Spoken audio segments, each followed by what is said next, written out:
নওদা বিধানসভার বিধায়িকা শাহিনা মমতাজ খানের উদ্যোগে যতীন্দ্র রাজেন্দ্র মহাবিদ্যালয় প্রাঙ্গণে অনুষ্ঠিত হলো ইফতার মাহফিল।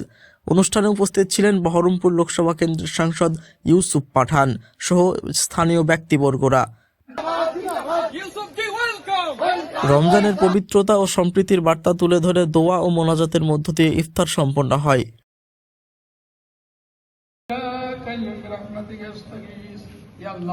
আপনার দরবারে ইফতারকে সম্মুখ করে মেহরবানি করে আমাদের জীবনের জান আমাদের ছোট বড় সাকিরা কাবিরা রাতের অন্ধকারে আল্লাহ যা কিছু অন্যায় ভুল ভ্রান্তি।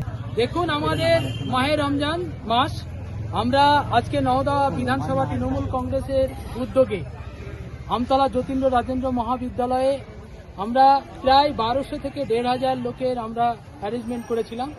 সেখানে আমরা দেখলাম নওদার 10টা অঞ্চল থেকে বিভিন্ন রোজাদার ব্যক্তি আজকে এখানে উপস্থিত হয়েছিল। মানুষ খুব এখানে সঙ্গম হয়েছে।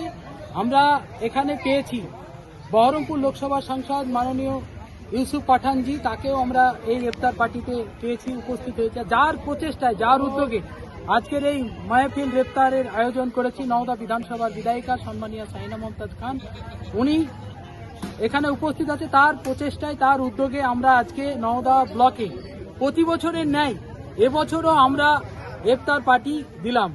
আজকে আমাদের খুব ভালো লাগছে। আমরা এই মাহে রমজান মাসে মানুষকে বার্তা দিতে চাই নওদা বিধানসভা তৃণমূল কংগ্রেসের পক্ষ থেকে, শান্তিভাবে মানুষ যেন থাকে, তার আগামী বছর যেন ভালো কাটুক, তার পরিবার নিয়ে যেন তারা ভালো কাটায়, এই বার্তা আমরা নওদা বিধানসভা তৃণমূল কংগ্রেসের পক্ষ থেকে দিতে চাই।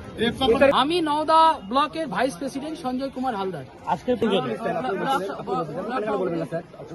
শরীরটা খারাপ, ওনার হার্ট অ্যাটাক হয়ে গেছে বলে উনি চলে গেছেন। আমার পঞ্চায়েত সমিতির সভাপতি, অঞ্চল সভাপতি, এইসব কথা বাদ দিয়ে আজকে অনেক দিন পরে আমরা ইউসুফ পাঠানকে কাছে পেয়েছি এবং ইফতার করাতে পেরেছি সকলকে। আমি সবচেয়ে খুশি যে সকলেই 10 অঞ্চল থেকে লোক এসছে। প্রত্যেকবারই আমরা ইফতার করি, প্রত্যেক বছরের না এবারও করলাম। প্রত্যেক জায়গায় হবে এবং হচ্ছে, যে যেখানে পাচ্ছে যেখানে যাচ্ছে। নিজে নিজের কাজ আছে, আমাদের এমপি সাহেবের কাজ আছে, আরও এমএলএ সাহেবদের কাজ আছে, ব্লক সভাপতিদের আপন আপন প্রোগ্রাম আছে, অনেকে নিয়ে নিজের প্রোগ্রামে ব্যস্ত। কিছুদিন দেখতে পাচ্ছি ম্যাডাম, কিছু ভিডিও আসছে সামনে, যেন সাধারণ মানুষ বক্তব্য রাখছে যে ম্যাডামকে আমরা দেখতে পাইনি বিগত 5 বছর। এ নিয়ে কি বলবেন? না, সেটা তারাই বলতে পারবে ভালো, কারণ আমাদের এর মধ্যে কোনো বক্তব্য নেই। তারা যারা বলছেন তারাই বলতে পারবে।